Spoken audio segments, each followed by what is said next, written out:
16 artistes, 16 regards, 16 expressions traduites dans la terre, l'encre, les tissus et la peinture.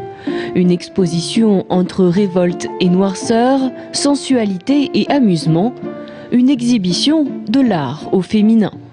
Il y a des choses où on ne sait pas d'emblée si c'est une femme qui a réalisé ces œuvres-là, mais il y a quand même au fond un regard et une approche qui est pour moi radicalement féminine. La féminité avec tout ce que cela implique, les combats et la volonté de s'affirmer en tant qu'être sans jamais renier sa condition de femme.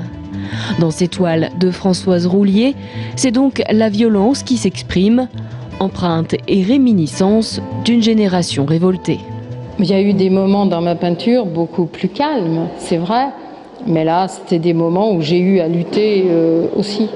Les filles d'aujourd'hui, c'est grâce aux femmes de ma génération, à des femmes comme Simone Veil, comme Gisèle Halimi, qu'on a la liberté de notre corps. Toute une histoire qui pèse sur ces artistes féminines qui veulent en finir avec les a priori. Sur son œuvre, Stéphanie Le Tessier a donc voulu afficher ces images génériques qui représentent toujours la féminité. La bonne ménagère, l'objet sexuel, mais aussi la femme qui vote. Des clichés gravés sur une robe de plastique thermoformée, à l'image d'une société qui tente de nous formater, que l'on soit homme ou femme.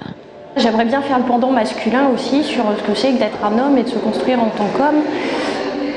Voilà, il y a des espèces de schémas, il faut pas pleurer, il faut être comme ci, il faut être comme ça. Enfin voilà, toute l'image qui fait qu'un homme il se construit aussi avec d'autres choses qui sont pas forcément toujours très bonnes pour l'épanouissement de chacun.